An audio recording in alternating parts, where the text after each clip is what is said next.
Olá, boa noite. Este ano, em menos de 3 meses, 600 animais marinhos já foram encontrados mortos no litoral alagoano. O Instituto Biota vem monitorando os casos para saber as causas das mortes. Este é um dos nossos destaques. E veja também. VLT sai dos trilhos depois de atropelar uma vaca em Satuba. População reclama da demora no atendimento do SUS. O FAO recebe pela primeira vez a reunião anual da Sociedade Brasileira para o Progresso da Ciência. O evento promete uma grande contribuição para a comunidade científica. Série B do Campeonato Brasileiro. Os resultados dos jogos do CSA e CRB no final de semana e os detalhes da partida de logo mais entre Azulão e Atlético Goianiense. Agora no Jornal do Estado.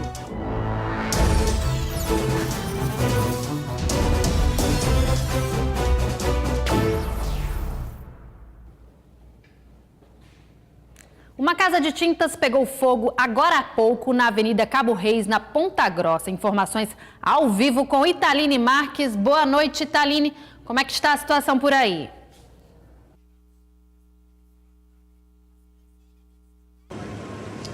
Oi, Sabrina, muito boa noite para você e também para todos que nos assistem. Como você bem disse, a loja de tintas fica na rua Cabo Reis, no bairro da Ponta Grossa, e a gente acompanha aqui, todo o trabalho do Corpo de Bombeiros, que ainda tenta apagar as chamas. Para aqui, Sabrina, foram enviadas 4 viaturas do Corpo de Bombeiros com 16 homens e eles trabalham desde por volta das 6 horas da noite, que foi quando esse incêndio teria começado, segundo informações aqui de moradores, de testemunhas, e eles trabalham ainda para apagar as chamas. A gente percebe, Sabrina, que o prédio ficou todo destruído. Ali em cima havia uma placa que foi arremessada, assim como a porta que foi arremessada pelo incêndio. O cheiro aqui é muito forte de tinta e os bombeiros permanecem trabalhando para resolver essa situação. A gente percebe também que a área foi isolada, muitas pessoas observam aqui o trabalho do Corpo de Bombeiros, são moradores, pessoas que ficam, enfim, curiosas e preocupadas, com essa situação, tentando saber de fato o que aconteceu. Olha, o que a gente sabe é que essa loja funcionava aqui há cerca de 2 meses e o incêndio aconteceu cerca de meia hora depois que o dono e a esposa da loja, da loja e a esposa do dono deixaram aqui o estabelecimento. As casas aqui são conjugadas, então a gente também não sabe se há um perigo aqui, para quem é vizinho, enfim, algum perigo de desabamento, não só para os prédios vizinhos, mas também como o próprio prédio da loja. Eu vou conversar aqui com este morador que mora bem em frente à loja, o Carlos André, e ele estava aqui no momento em que o incêndio começou, não é isso? O que foi que você viu? Eu estava cozinhando, eu só escutei a zoada dos pipocos parecendo pipoca. Aí o rapaz saiu gritando na casa dele, dizendo que a casa estava pegando fogo. Aí eu corri exatamente para olhar. Quando penso que não, um fumaceiro saindo dentro da loja, que era uma casa de tinta. E penso que não, os bombeiros chegaram, a gente ligou para os bombeiros, aí os bombeiros chegaram, aí tentaram abrir a porta. Assim que eles tentaram abrir a metade da porta, aí eles afastaram um pouquinho, de repente aconteceu a explosão.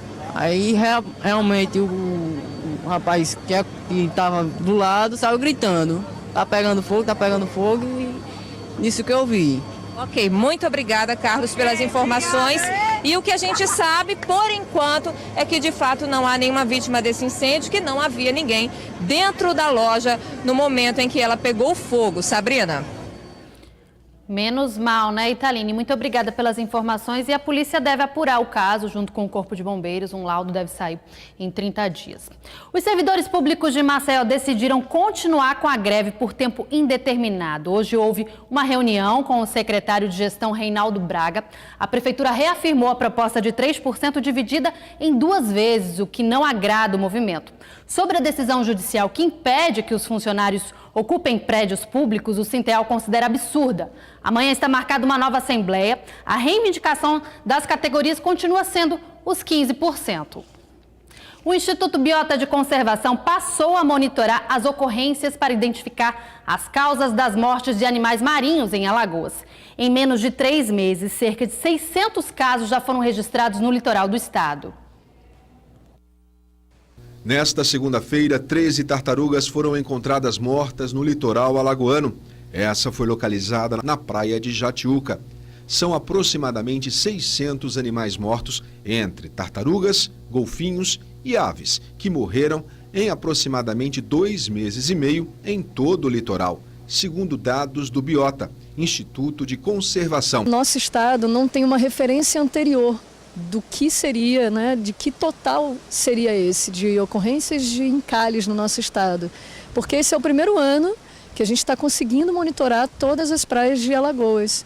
Então, a partir desse ano é que a gente vai conseguir ter uma referência muito concreta do que está acontecendo no nosso estado, E aí sim, poder comparar com outros estados vizinhos nossos, como Pernambuco e como Sergipe, por exemplo. Leandro trabalha como ambulante na praia e não se conforma de ver tantos animais mortos. Isso é um absurdo, Lixo aí da praia, caindo na ilha. No fim de semana, muitas outras tartarugas mortas nas praias de Pajuçara, Ponta Verde, Paripueira, Sonho Verde e na praia de Jatiuca. Um golfinho também apareceu morto em Paripueira. O Instituto recolhe e armazena em um freezer os restos dos animais para tentar identificar a causa da morte. A gente coleta todo o trato do intestinal e de estômago. Nessa coleta a gente encaminha para a universidade. Lá eles analisam esse estômago para saber se tem alguma ocorrência de plástico ou linhas de anzol, enfim. Das 544 ocorrências registradas em maio e junho, apenas 9 animais sobreviveram. 3 tartarugas e 2 aves estão em reabilitação no Centro de Recuperação em Cururipe. E 4 aves já se recuperaram e foram devolvidas à natureza. Neste final de semana teve confusão no show do youtuber alagoano Carlinhos Maia em Recife. Um homem foi preso na porta do Teatro Guararapes depois de agredir com mordidas integrantes da produção e da segurança do humorista. Segundo a equipe, o homem identificado como Gustavo Henrique Saleitão queria tirar a namorada da plateia e não tinha o ingresso. A polícia foi chamada e o boletim de ocorrência foi registrado. Carlinhos Maia fez um vídeo falando sobre o incidente. São seres humanos que a gente não consegue controlar, então ela foi machucada. O outro segurança também está com a boca cortada aqui, que ele tentou agredir. Segundo o delegado responsável pelo caso, Gustavo Henrique foi preso em flagrante pelos crimes de lesão corporal e resistência à prisão, mas logo depois foi solto após o pai pagar fiança. A PC prendeu hoje José Edson da Silva, conhecido como Arrepiado. Ele é acusado de matar Hugo Faustino em abril deste ano na cidade de Coruripe. O crime foi flagrado por câmeras de segurança. Hugo estava numa moto com a namorada quando José Edson se aproximou em outra motocicleta e fez os disparos. José Edson foi preso com uma pistola roubada de um coronel da Polícia Militar e com um carro com placa adulterada. Segundo o delegado responsável pelo caso, José Edson faz parte de uma facção. O motivo do assassinato foi uma briga. Hugo estava sendo ameaçado de morte. Um VLT saiu dos trilhos após atropelar uma vaca. O acidente ocorreu na madrugada de hoje no município de Satuba. E acreditem, o animal foi levado do local por um açougueiro que mora próximo. Ele contou com a ajuda de vizinhos. O acidente ocorreu por volta das 5h30 da manhã no trecho urbano de Satuba, que é protegido por muros e grades de segurança. O VLT atropelou uma vaca e descarrilou. Antes dos técnicos da CBTU chegarem, moradores vizinhos, entre eles um açougueiro, retiraram o corpo do animal debaixo do veículo. Eu tenho um pé no chão, eu não sou zurento. Eu tenho um pé no chão. Cada um vizinho deu um pedacinho. É prejuízo para a população e para a CBTU, mas foi de modelo de folga, foi lucro para a gente. Os técnicos da Companhia de Trens Urbanos passaram o dia para recolocar o VLT no trilho. As viagens para a região foram interrompidas. Já o trecho Maceió-Jaraguá-Maceió não sofreu interrupção. Estamos empenhados aqui para que libere o quanto antes. Eu já solicitei para a população aqui, a comunidade aqui, para que eles recuassem, saíssem das casas mesmo, né? Para que a gente possa fazer esse procedimento. É um procedimento que é delicado, temos que ter cuidado, né? E quanto mais segurança, melhor. Bom, a CBTU informou que as operações ferroviárias foram reestabelecidas às 5 da tarde e que as demais viagens seguem a grade horária normal.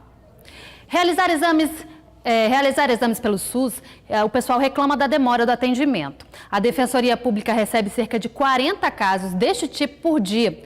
Um termo de ajustamento de conduta com a Secretaria Municipal de Saúde já foi estabelecido, mas a medida não vem sendo cumprida. Em novembro do ano passado, Rosivaldo passou mal e procurou a Unidade Básica de Saúde José Pimentel Amorim, no Salvador Lira. O médico solicitou uma endoscopia. Comecei a vomitar muito, aí fui para o mini ponto-socorro, aqui do Pinto, e me deram medicamento e encaminharam para o posto do bairro. 7 meses após a solicitação do médico e cansado de esperar, ele até pensou em pagar pelo exame em uma clínica particular, mas custa caro. Foi então que ele procurou a Defensoria Pública. Passado um mês não conseguiu marcar, aí o pessoal do posto assinou atrás do papel para eu voltar na Defensoria Pública para entrar com ação judicial para poder marcar esse exame. Após ser avaliado, o caso é encaminhado para o núcleo de judicialização. Dependendo da gravidade do processo, precisa da intervenção do defensor. Nós temos recebido uma quantidade aproximadamente de 30 a 40 pessoas por semana, às vezes esse número vai até a um patamar superior, e todos os pedidos que estão chegando aqui, eles correspondem a essa ação civil pública da Defensoria Pública. E nessa ação civil nós tentamos garantir 30 tipos de exame para a população, mas infelizmente o município de maneira reiterada tem descumprido esse termo de ajustamento de conduta e essa própria ordem judicial. E, infelizmente, também a Justiça não tem dado a celeridade que esse caso precisa. É direito do cidadão procurar ajuda para resolver qualquer caso. E no que diz respeito à saúde... E onde existe o defensor público, ele pode sim procurar para defender o seu direito constitucional à saúde. É uma vergonha, né? Porque é um direito que eu tenho, né? Tem que correr atrás do direito mesmo. Sobre os exames de endoscopia, a Secretaria Municipal de Saúde informou que está acionando os prestadores de serviço para revisar os contratos e atender as demandas de forma mais eficaz. Números de casos de sífilis aumentam em Alagoas. O resultado tem relação com a maior quantidade de pessoas diagnosticadas. Segundo as autoridades de saúde, a prevenção dessa doença sexualmente transmissível vem sendo negligenciada pela população. Uma leve picada no dedo, uma coleta rápida e em 15 minutos a certeza que estava tudo bem para diagnosticar sífilis e outras doenças sexualmente transmissíveis. A gente sabe o dia de hoje, não sabe o dia da manhã, e a HIV, né? É uma coisa que você não descobre de um dia para outro, que você não sente o sintoma. Causada por uma bactéria, os sintomas da sífilis dependem do tempo de infecção. Em alguns estágios, os sintomas acabam passando despercebidos. A pessoa pode viver anos sem saber que é portadora da doença e continuar mantendo relações sexuais, inclusive infectando outras pessoas. Qual é a tendência? Que as pessoas acham que aquilo ali é uma bobagem, digamos assim, falando no popular, e isso desaparece. Qual é a tendência? Se desapareceu, a pessoa não busca a unidade de saúde. E a manifestação maior com problemas cardíacos, problemas oculares e até demência pode surgir até 40 anos depois. O avanço nos números de casos de sífilis preocupa o Ministério da Saúde, que voltou a registrar a epidemia da doença no país inteiro. Mais de 2.100 casos de sífilis foram registrados somente no primeiro semestre de 2018 em Alagoas. No mesmo período do ano passado, foram 1.350 diagnósticos, um aumento de 750 casos, o que também coloca Alagoas em status de epidemia. Desde abril desse ano, nós estamos com o projeto CTA itinerante. Então, assim, nós estamos indo buscar esses casos.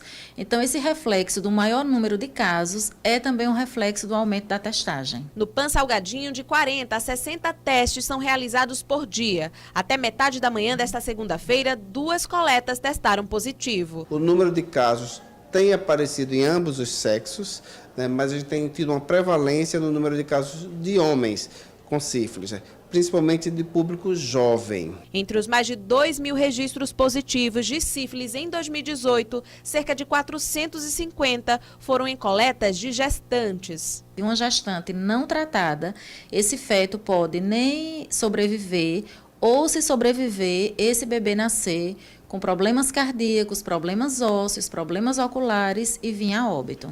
A doença tem cura e o tratamento é simples. Melhor que tratar é prevenir. E a melhor prevenção é o uso do preservativo. Pois é, se cuidem. E veja daqui a pouco, Maceió recebe a reunião anual da Sociedade Brasileira para o Progresso da Ciência.